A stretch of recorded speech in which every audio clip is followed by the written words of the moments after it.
Okay.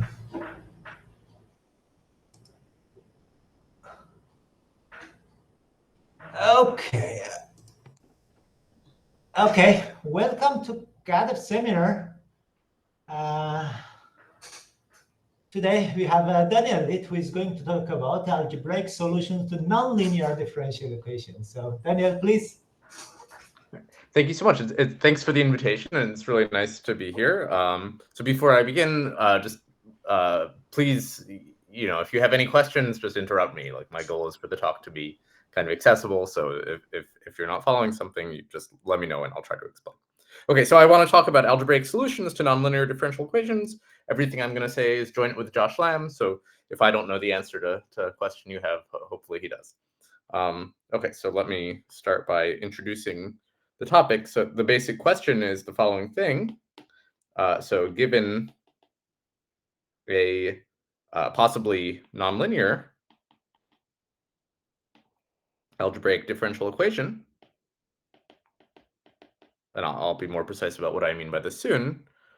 So when are the solutions, or when is a solution an algebraic function? So any algebraic function is actually the solution to a linear ODE.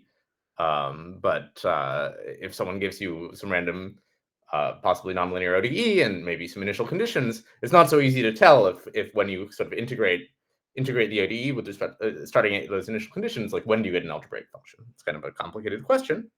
So for linear ODE, there's a kind of classical but conjectural answer due to Grothendieck-Katz, which is called the p-curvature conjecture. So let me say what it is. So this is the simplest setting in which one can state the conjecture, and I'll discuss sort of more complicated settings later in the talk. So suppose A is a R by R matrix of rational functions with rational coefficients, so a matrix of over Q join Z, and then the conjecture is that the solutions to the differential equation d dz minus a f of z equals 0. So this is a first order but rank R ordinary differential equation. These are algebraic. So here you can think of f as a vector of holomorphic functions that you're solving for. And this is supposed to happen if and only if the following sort of weird arithmetic condition holds. So you take this differential operator d dz minus a, you take it to the pth power. So this is now a differential operator. It still has rational coefficients. And so what that means is that for almost all primes, like all primes not showing up in the denominators of the rational numbers appearing in this operator, you can reduce it mod p. And you want to know if this differential operator is identically 0 mod p for almost all primes p. Okay, so this is a conjectural condition under which the solutions to this differential equation are supposed to be algebraic functions. Okay, are there any questions about the conjecture? I think no. Okay, great. Okay, so maybe let me just say a word about what this really means.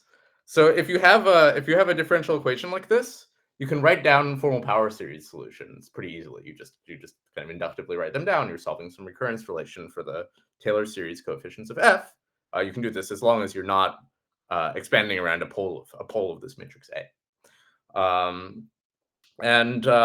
Right. So what this condition really means is that when you look at the coefficient of z to the p in the Taylor expansion, that has denominator which isn't divisible by p. So in Taylor's formula, there's this n factorial term, and it's what this says is actually that the p in p factorial in the pth term of the Taylor series expansion is actually canceled out by something coming from this ODE. So it's really kind of a concrete statement about the Taylor coefficients of the solutions to this ordinary differential equation. Okay, so what's known?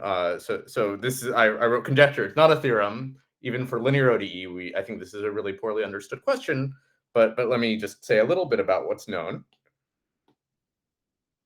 So there are a few cases where the result is known, and I'll return to some of them in more sophisticated language later in the talk. So I think the main case where the result is known is due to Katz.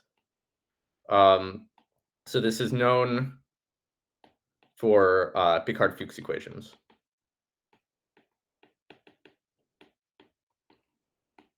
So I'll say what I mean by that later, but loosely speaking, one sort of large source of ordinary differential equations, or linear ODE, is the cohomology of families of algebraic varieties, and Katz proves it for such ODEs. And this is a deep and really beautiful theorem, and I think kind of the strongest evidence we have for the conjecture being true.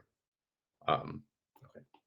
So so this is due to Andre, Bosch, and maybe in some special cases, Chudnovsky.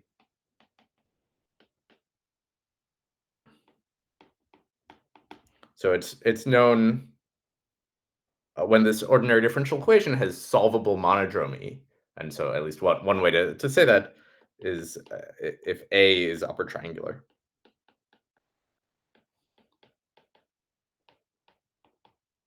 Okay. So this is also not such an easy theorem. And then there's a few kind of sporadic cases that are known. Let me just mention a couple. So Eno and Grothendieck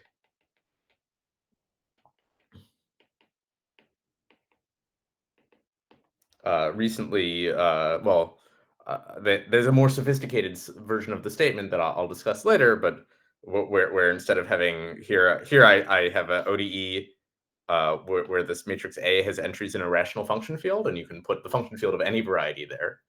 And okay, of course, you have to change this DDZ a bit. So I'll explain that. But anyway, so there's a formulation of the conjecture where you put any variety instead of like an open subset of P1 there. And in that case, they resolve the conjecture for, in the case of rigid Z local systems, so which maybe, if you're not an expert on this, doesn't mean anything to you, but that's okay. I will never return in the talk. And then there's also Farb and Kissen have resolved the conjecture for certain locally symmetric varieties. But I just want to mention these things, and it won't be very important. Okay. Are there any questions about this? No, okay, let's go. Okay. Okay. So the question I want to talk about is well. So this is maybe some kind of conjectural answer for linear ODEs, and I just wanted to say, well, what happens for nonlinear ODEs?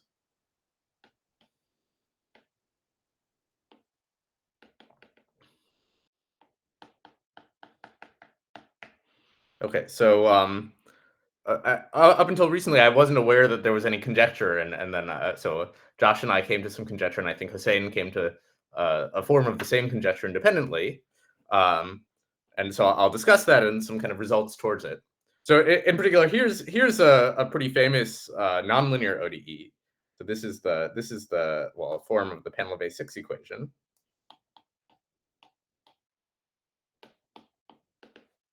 Which was discovered not by PainlevÃ but by Fuchs in, I think, 1905. And so what I want to discuss is a formulation of the p-curvature conjecture, or a variant of it, for nonlinear ODE, or really for horizontal foliations, and then some kind of results, some modest evidence towards that conjecture. So basically, we're going to prove it for a large class of nonlinear ODE at a large class of initial conditions. And here I've written down this ODE because it's an example of an ODE toward which our result applies to. Okay, so this is the PainlevÃ VI equation. Maybe let me just say, so you might ask, like, why do you care about algebraic solutions to this random ODE? And I think in this case, actually, like, there has been a huge amount of work put forth towards classifying algebraic solutions. So in the end of the 19th century and the beginning of the 20th century, PainlevÃ wrote down a bunch of ODEs sort of this nature, and claimed that their solutions were kind of new transcendental functions. And the proof of that took maybe 100 years or 120 years, and it relied on a classification of algebraic solutions to this ODE. So even in just this one example, somehow understanding the algebraic solutions is kind of an interesting thing that people have cared about. Okay. Maybe let me write down one more example just to show you that the results I'm going to explain are not just like a sporadic thing about one ODE. So here's another system of ordinary system of nonlinear ODEs, or differential equations, I guess. So dAI d lambda j. So I'm going to write down some formula and explain what it means.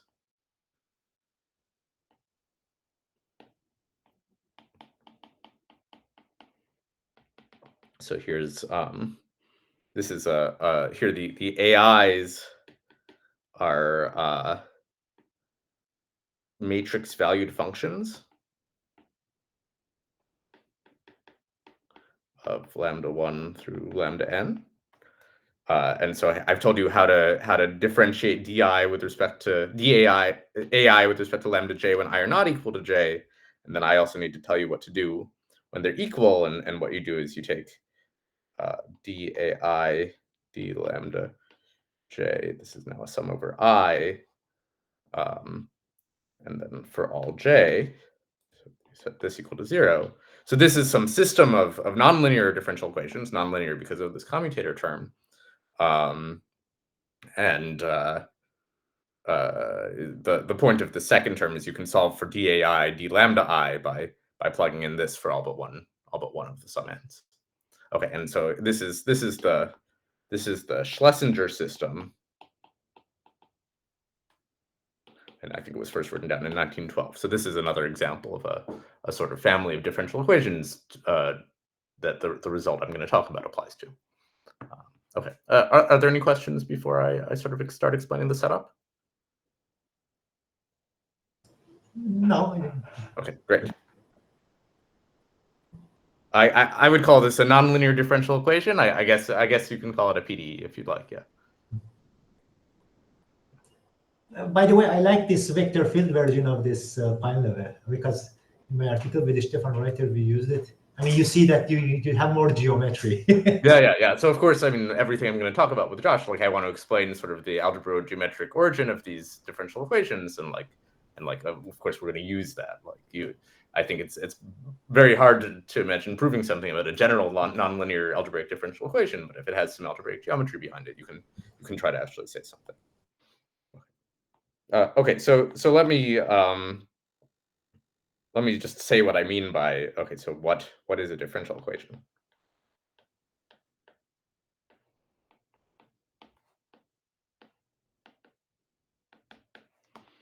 Okay, so I think here's a first approximation to what a differential equation is. So you can start with some rational function. So let's say this is a rational function in n plus 1 variables. And then you can try to solve the following nonlinear ordinary differential equation. So what is it? It's you take the nth derivative of f, and you want this to be equal to g of z, f of z, f prime of z, all the way up to the n minus first derivative. Okay, so this is going to be like a special case of what I mean by nonlinear ordinary differential equation. Let me state the conjecture or a conjecture that I want to kind of indicate the proof of in some special cases, just in this case. Okay, so here's the conjecture. It's some little exercise to show that given some tuple of rational numbers, so let's say y0 through yn, rational numbers, such that, well, we need to be, so here these are going to be like the initial conditions of my differential equation. So we needed the differential equation to make sense. So in particular, we need that when you plug in these numbers into G, it's defined. So this is a little exercise. So there exists a unique power series, F, which is sum of AI z minus y0 to the I,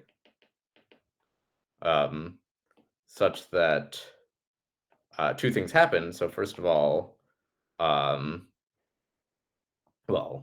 f of y0 equals y1, f prime of y0 equals y2, and so on. So f n minus 1 of y0 equals yn. Okay, so the y's are the first n minus 1 derivatives of f. Okay, and also this satisfies the differential equation, and 2, f satisfies this differential equation. Okay, so this differential equation has a unique formal solution with these initial conditions at the point, or around the point y0. Okay, and then the question is, when is this actually algebraic? So the conjecture is as follows. So this power series, f is algebraic over the field q z minus y0. So in other words, it solves a polynomial with coefficients in this rational function field, if and only if the following holds. So there exists an integer n such that all the coefficients, all ai, are in the ring z adjoin 1 over n. Okay. So this is a version of the conjecture I enunciated before for linear ODE, except it's for nonlinear ODE, right? I think some version of this conjecture appears in Hussein's leaf schemes and Hodge side notes. Maybe let me just briefly compare it to the p-curvature conjecture I discussed before. So that was some conjecture about the pth power of some differential operator being 0 mod p, and I told you that that had something to do with the pth Taylor coefficient of a formal power series expansion.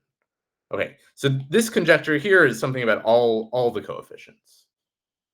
It's saying that you only need finitely many primes in the denominators to write them down. Okay, so later in the talk, if I have time, I'm going to enunciate a stronger version of this conjecture, which is more maybe closely analogous to the p-curvature conjecture, and that's what Josh and I actually prove in the setting I'll describe. So we'll prove this for a certain class of nonlinear ODEs with certain initial conditions, but in fact we prove something stronger. Okay, are there any questions about the statement? Okay, great. Okay, so let me generalize this notion a little bit, because I'll need that to sort of state our main result. Okay, so a fancier way of saying what an ODE. So here I wrote down what an ODE is in terms of, you choose a rational function and you have some funny relationship between the nth derivative of the function you're solving for and that rational function applied to the variable and the first n minus 1 derivatives of your function. Okay, so let me make that more geometric. So definition. So what is a foliation? So let's suppose x to s is a smooth morphism of smooth schemes. And so far, you'll lose very little just thinking about complex manifolds. So a foliation on x over s is a splitting of, maybe let me give this morphism a name. So it's a splitting of the tangent exact sequence. So you have tx over s to tx to pi upper star ts to 0, which respects the Lie bracket. So I think some people would probably call this an integrable horizontal foliation, but I'm just going to call it a foliation. Yeah, actually, in the area of foliations, you might call it recatufoliations because Okay, so there maybe is this is transfer from fibers. I see. Yeah. So what? Maybe let me draw a picture. So what is this supposed to mean? So here this is X and this is S. So what this means is, at least if you work in the complex analytic world, locally, what this means is that you've written X as a union of pancakes, a union of sections. And what you should think is that, so why is that? Well, choosing a splitting of this is choosing for each, choosing a sort of decomposition of the tangent space at X at each point into a vertical and a horizontal direction. And so because I've said that splitting respects the cup product, you can integrate those horizontal directions locally, and that tells you that locally you've written X as a union of copies of S, which are atol over S. Okay. So this is what a foliation is, and then a leaf is a map, let's say L to X, let's call it curly L, such that the induced map dl, which goes from the tangent space to L to the tangent space at X, well, first of all, I want it to factor through, so here's the splitting, factor through the image of the splitting and induce an isomorphism. Okay, so what does this mean? So a leaf, at least in the complex analytic picture, it is one of these pancakes. Okay, one of these slices here. So it's a submanifold whose tangent space is just the same as the image of the splitting. So in other words, locally, it's one of these sections of this map here, which is flat with respect to the foliation.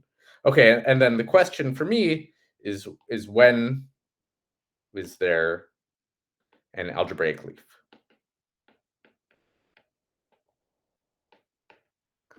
Okay. So maybe let me give you an example.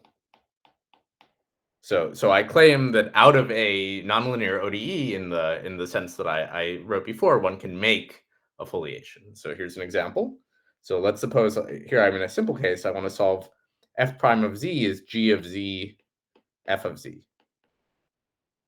Okay, so where here g is a rational function. So let me tell you what foliation this corresponds to. So here I have x, which will live inside of A2. And this will map to A1 via projection onto the first coordinate. Let's call A2, let's call the variables u and v, and this is u. And then what is the foliation? It's going to be the splitting given by the following vector field. So we're going to take the vector field v, which is ddu plus g of uv ddv. Okay. Sorry, maybe, yeah, I think that's right. So this gives you a splitting of the tangent exact sequence because this DDU maps onto a generator for the tangent sheaf here. Okay. So sorry, your x is where your g is defined, right? Yeah. So x is exactly exactly. So this is some rational function. X is exactly the locus where g is defined. That's right. Okay. Thank you. Okay. Yeah. So here I've explained what to do for a first order nonlinear ODE, but okay, there's some usual trick you can do. If you have a higher order ODE, what you do is you add some variables and you set each one to be the derivative of the next one. So that lets you write down equations like this with more derivatives. So maybe I won't do that. I won't do that on the board just because it would take some time. But here, this indicates at least that this formalism I've described is supposed to capture what you think of as a usual ordinary differential equation. Okay. So the question is when is there an algebraic leaf? And let me just make the conjecture. Let's suppose, so remember we have x to s pi, and then we have with a horizontal foliation.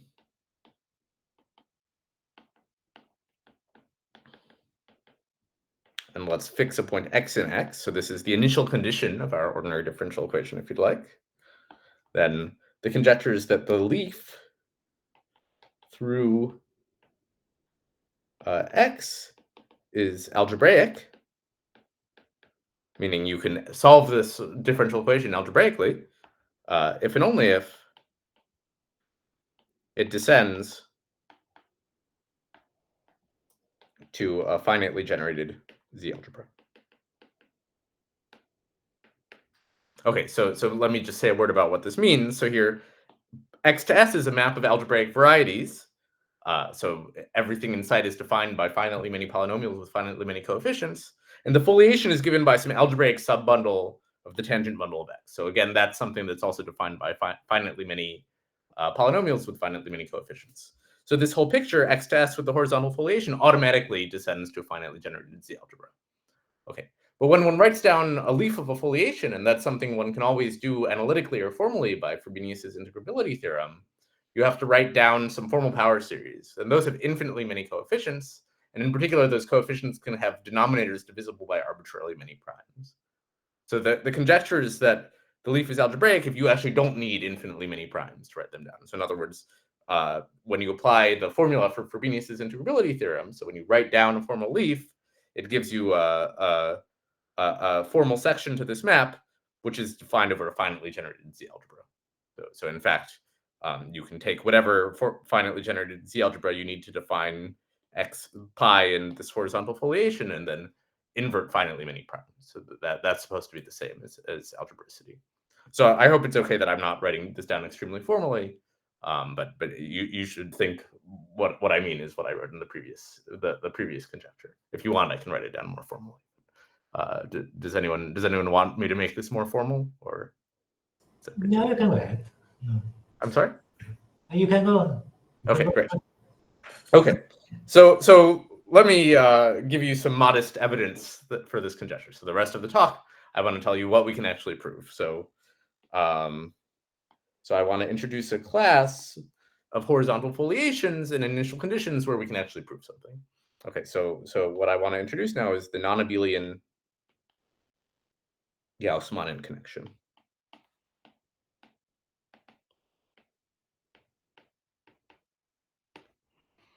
Okay. So the result I want to explain is I think the kind of the analog of this theorem of Katz for the usual p-curvature conjecture, where he proved it for Picard-Fuchs equations in this sort of setting of nonlinear ODE. Okay. So what is the nonabelian Gauss-Manin connection? So I claim that both of those differential equations, the PainlevÃ VI equation and the Schlesinger system, are examples of it. But I want to write down something very general. So here, X to S now is going pi will be a smooth proper morphism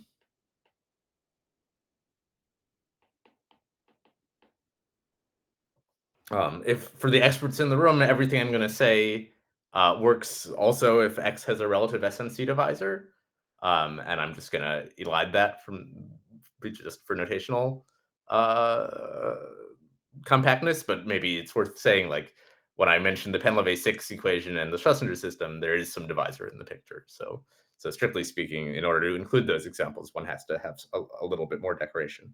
Okay, so to any such thing, I claim one can associate a nonlinear ODE, or maybe better to say a horizontal foliation.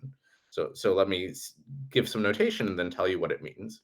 So this is m de Rham of X over S and lives over S, and this will have a horizontal foliation.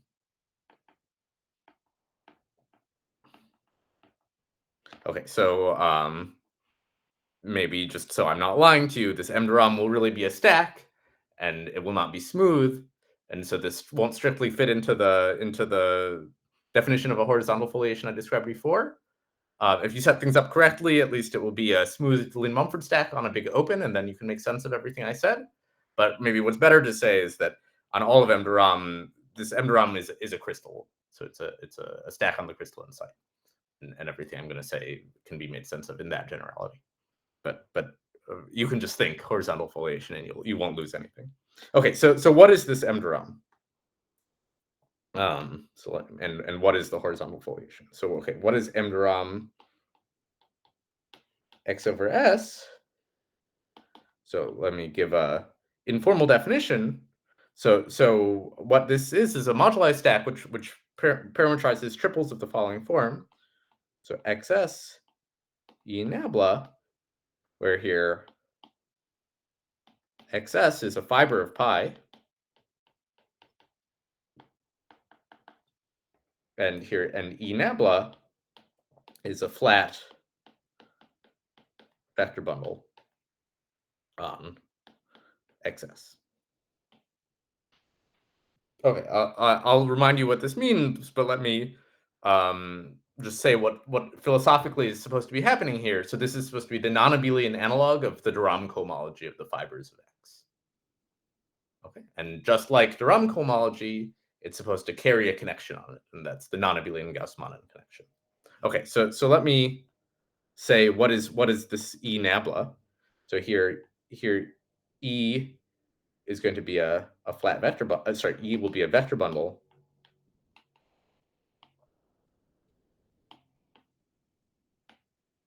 on a fiber XS, and nabla is a map from E to E tensor omega 1 XS, which is a connection. So it satisfies the Leibniz rule. So such that if you take a section T of E and a function F on the fiber, you get the following formula. So this is the Leibniz rule, and flatness means that nabla of nabla is 0. Okay, so what does this really mean? So what this really means is that nabla is a rule for differentiating sections to E. So if you have a vector field on XS, you can take a section to E, plug it into nabla. You can now get a section to E tensor omega, and then you can contract against the vector field. Okay. So this is a rule for differentiating sections to E. This says that differentiation satisfies the Leibniz rule, and this says that, oh, sorry, there's a missing equals 0. This says that mixed partials commute. Okay. So what is a flat vector bundle really? It's an ordinary differential equation on this XS. And the solutions to that ordinary differential equation are exactly the kernel of nabla. Okay, so let me give you an example. Can I think of this just as a connection on X, a vector bundle and connection on X, which is integrable along fibers? So I guess there's a universal such thing on X cross M de Rham. So M de Rham is a moduli space of it's the moduli space of flat bundles on the fibers of pi.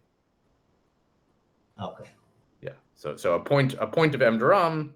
So if you'd like, if you choose a point of S, the fiber of M de Rham over that point is the moduli space of flat bundles on the fiber of pi over that point. Yeah. Let me give an example of a flat bundle, and then I'll give you an example of some of these M de Rhams. Okay, so here's an example. So given, let's say F from Y to XS, you can take Ri F lower star of the de Rham complex of Y over XS. So I guess this is smooth and proper. So this will be a vector bundle. Its fiber over a point of XS is just the cohomology of the fiber of F. But okay, like the fibers of F are all homotopy equivalent. This is a smooth proper morphism. And what that tells you is that the fibers of this two nearby fibers of this vector bundle are canonically isomorphic to one another. Like if you choose a little path, you get an isomorphism between the cohomology of one fiber and the cohomology of another. And another way of saying that is that this vector bundle carries a connection called the Gauss-Manin connection. Okay, and in fact, this is what I mean by a Picard-Fuchs equation. It's a vector bundle of this form. You can formulate this p-curvature conjecture that I described earlier for flat vector bundles, and this is the generality in which Katz proved the p-curvature conjecture. Okay. Okay, so I've now told you some space one can associate to any smooth proper morphism. It's this M de Rham X over S. It lives over the same base S, but I also claimed it carries a horizontal foliation, and that's going to be the analog of this Gauss-Manin connection. So now let me say what is the horizontal foliation, and I gave away the name earlier. It's the nonabelian Gauss-Manin connection. So this M de Rham is supposed to be the nonabelian analog of this construction. and now this horizontal foliation will be the nonabelian analog of this Gauss-Manin connection. So let me tell you where it comes from. In fact, it's an algebraic foliation, but I'm going to give you a more analytic description. So the Riemann-Hilbert correspondence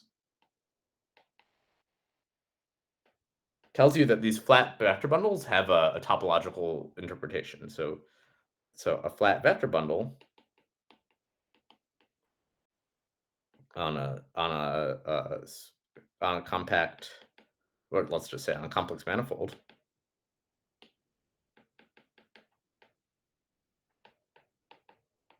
so there's an equivalence of categories between such things and C-local systems. So let's see, on X. Okay, and so what do I mean by C-local system? I just mean a locally constant sheaf of C vector spaces, or if you'd like a complex representation of the fundamental group of X, if X is connected. And let me just say how that goes. So given E nabla, you just send it to the kernel of nabla. And this is a locally constant sheaf of complex vector spaces. So again, by the Frobenius integrability theorem, in fact. Given let me just say how to go the other way verbally. So given a complex local system V, you just tensor it with OX, and then you give a connection by using the identity tensor theorem derivative. Okay, so these two things are the same. So maybe let me add in one more term here. This is pi1x representations if X is connected. Maybe let me just say in words how to go from this bottom category to the top category, or vice versa. So given an ordinary differential equation, locally you can solve it. Given the flat vector bundle, you can write down local solutions. And then given a local solution, you can analytically continue it in a loop. And you might not get back to where you started with. So that's called the monodromy of the solutions to an ordinary differential equation. So if you pick a basis of local solutions and analytically continue them in a loop, you get a new basis. Okay, in other words, for each loop in your complex manifold, you get a change of basis matrix, and that's the same thing of assigning to a loop a matrix is the same as a pi1 representation. Okay, there's something to check, namely that the matrix you get only depends on the homotopy class of the loop, but that follows from this flatness condition, from the fact that mixed partials commute. Okay. Okay, so what does this tell us? So this tells us that this notion of a flat vector bundle, at least in the complex world, is a purely topological notion, right? So now let's return to this construction here. So we have this smooth propomorphism X to S, and to it we've associated the moduli space of flat vector bundles. But I've just told you that at least complex analytically, the fibers of this map don't depend on where you are in S. They only depend on the homotopy type of the fibers of pi. And all the fibers of pi are homotopy equivalent. So what that means is that given two nearby fibers, you should be able to write down an isomorphism between the corresponding fibers of M to Rom. So in other words, I've locally decomposed M to Rom into pancakes, into sessions to S, and that's a horizontal foliation. So let me write that down. So there's a nonabelian Gauss-Manin connection,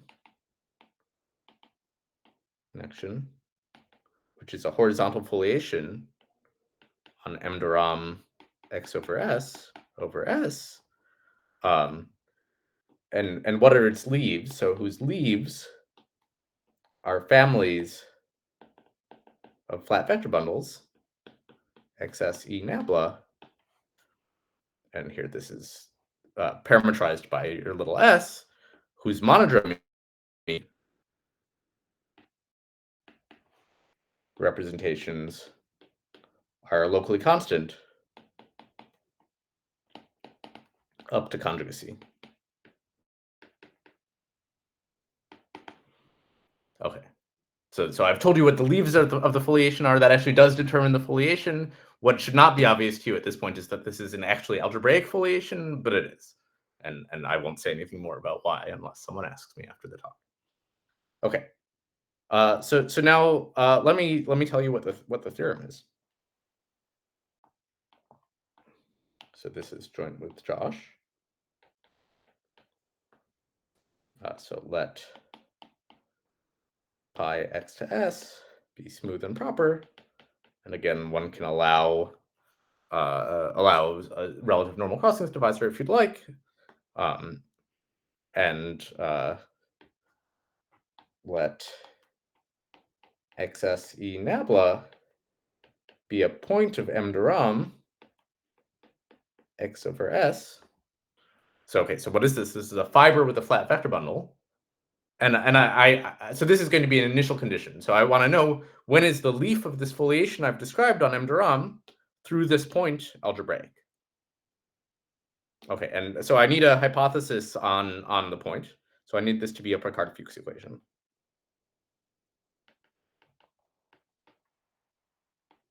So in other words, it's the deram cohomology of a family of varieties over xs with its Gauss-Manin connection. Okay, then the conjecture is true for the leaves through this point.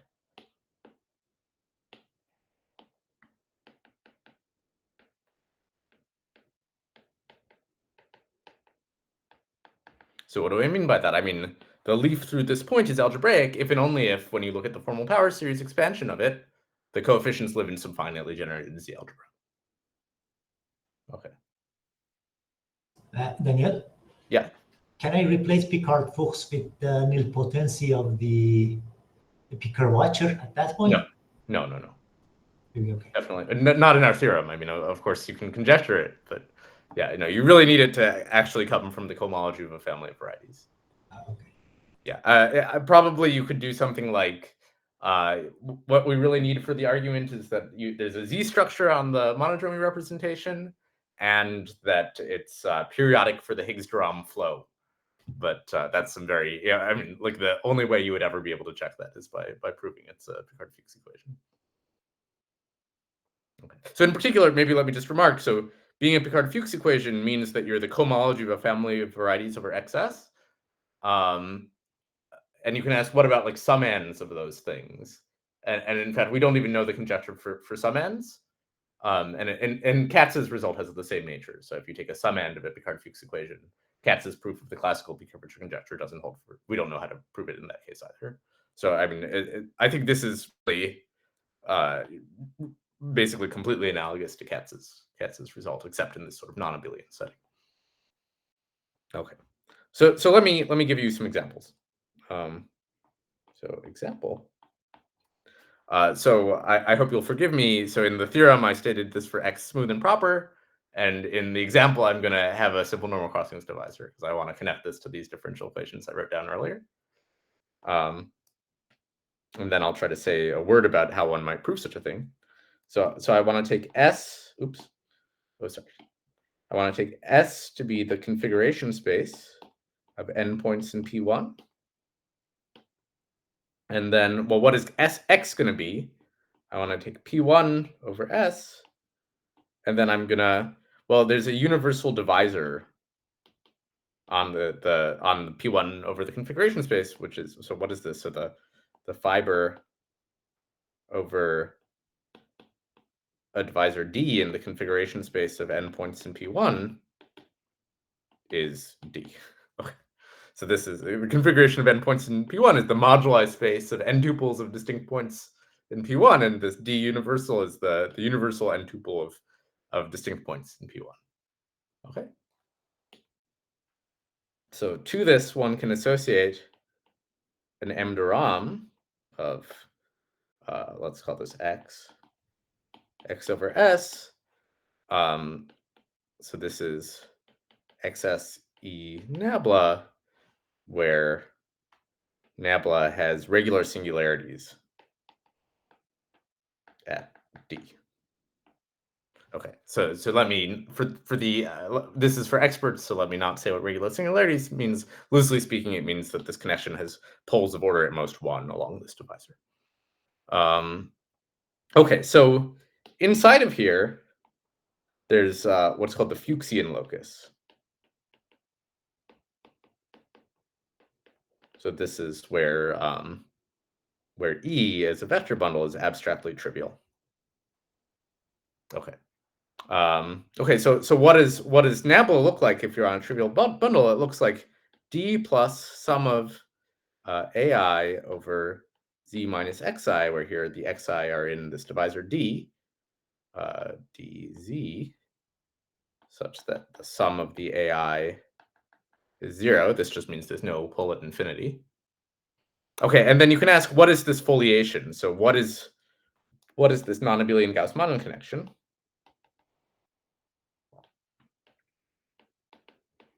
Well, I already wrote it down. It's this Schlesinger system.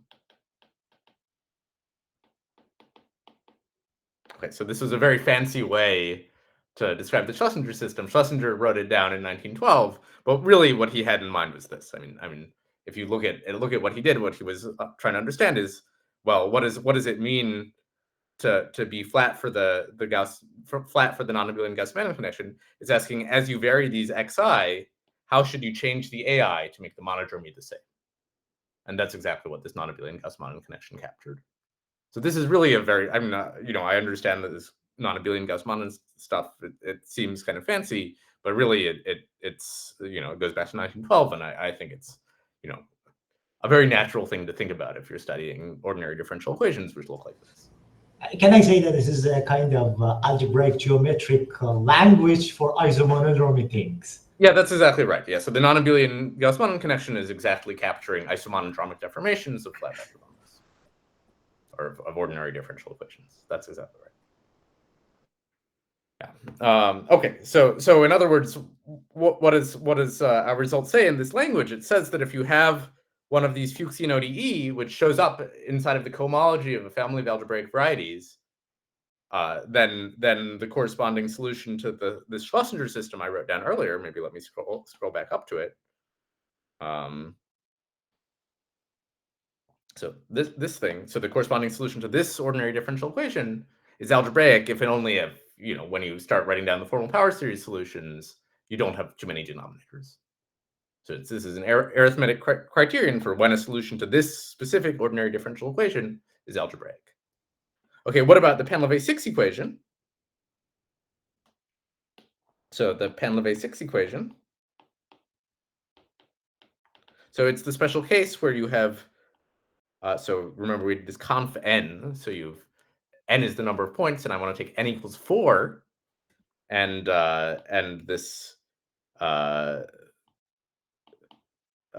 there's another parameter which is the rank of this factor bundle that I want to be 2, and then I also want the determinant of these e nabla to be trivial.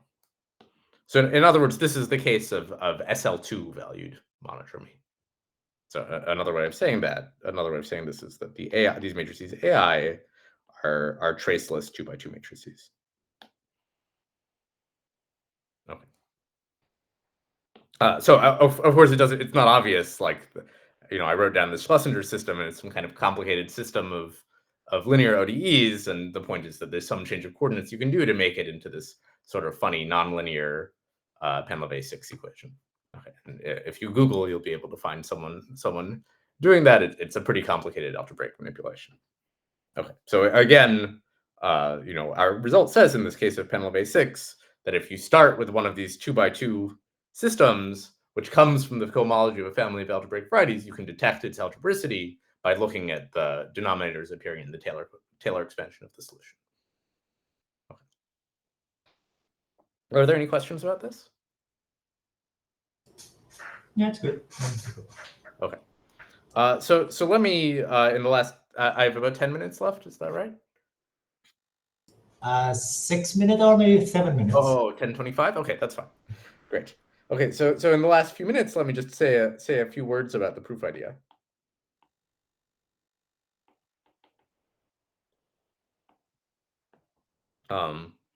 So I guess I probably will not have time to kind of state the stronger conjecture, which is more closely analogous to the p-curvature conjecture, but that's all right. Okay, so let me draw a picture, or maybe let me list some of the. So here E nabla is going to be a Picard-Fuchs equation.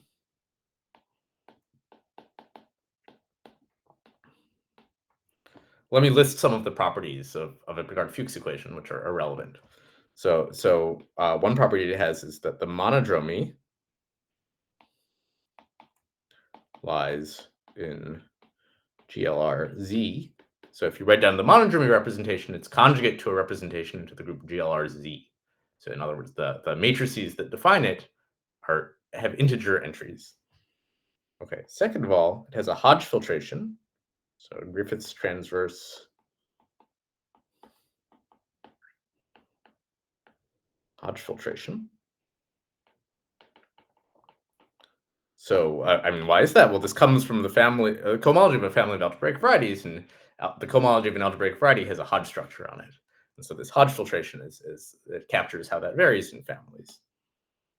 Okay, three. So when one works over a finally generated field, you can reduce mod p. So mod p, there's another filtration called the conjugate filtration.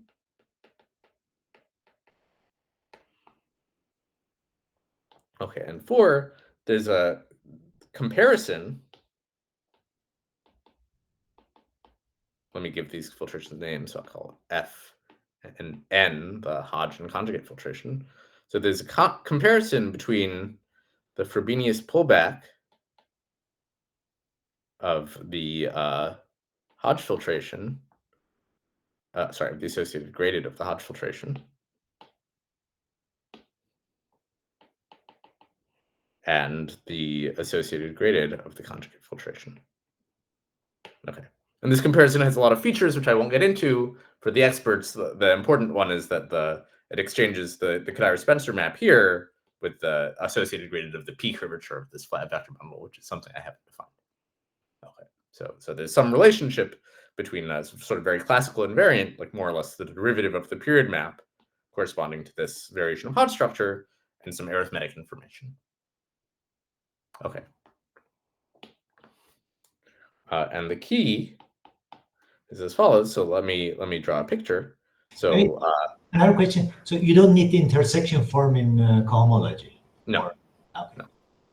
Yeah, I mean, we need that it exists, but we're not going to.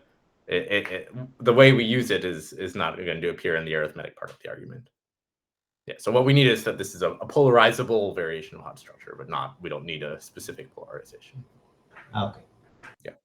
Okay. So the key is that this structure.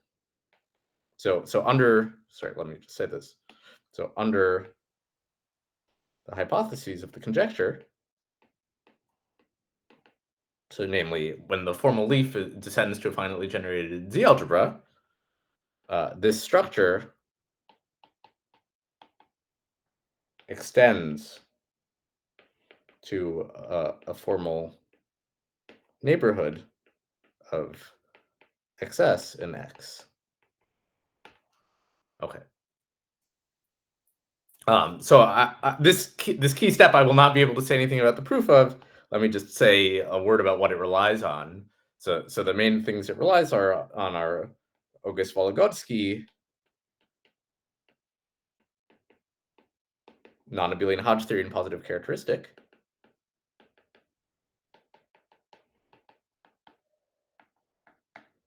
And then also some recent work by Sun-Young Zhuo and Grothendieck on the Higgs-Drum flow, which maybe really goes back to some extent to Faltings. Okay, so this is some kind of characteristic P in p-adic geometry. Okay, so once one has this, then there's some Archimedean input. So let me say in the last minute what that is. So what this implies is that the isomonodromic deformation of E nabla to a very general fiber of pi, so of our family, underlies a Z variation of Hodge structure. Okay, so the real point here is that we've extended this Hodge filtration in a Griffiths transverse way to our family. And now there's a result of Deligne, which tells you that any smooth projective variety only carries finitely many local systems underlying a Z variation of Hodge structure of a given rank. So what this tells us is that the pi1 orbit of the monodromy representation of our vector bundle is finite. So maybe I'm just about out of time, but let me just say, so what is this? So if you choose a path from XS to another fiber, or if you'd like a loop in S, so a homotopy equivalent from XS to itself, that the corresponding action of pi1 of S, this gives you an action of pi1 of S on local systems on the fiber. And what we've said here is that that all those local systems you get carry Z variations of Hodge structure. And so that means there must only be finitely many local systems in this orbit. Okay, and what this tells you is that the leaf of this nonabelian Gauss-Manin connection has finite branching. So this orbit is precisely the branches of the complex analytic leaf. Okay, and this is almost all you need to prove algebraicity. So if S was proper, this would actually be enough. And then there's a little extra argument, which maybe I won't say anything about, to say why this is enough in the non-proper case. So maybe that's all I want to say about the proof. Thank you so much for your patience, and I'm happy to answer any questions you might have. Okay, thanks.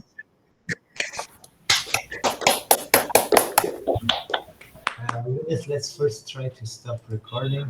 Just a moment.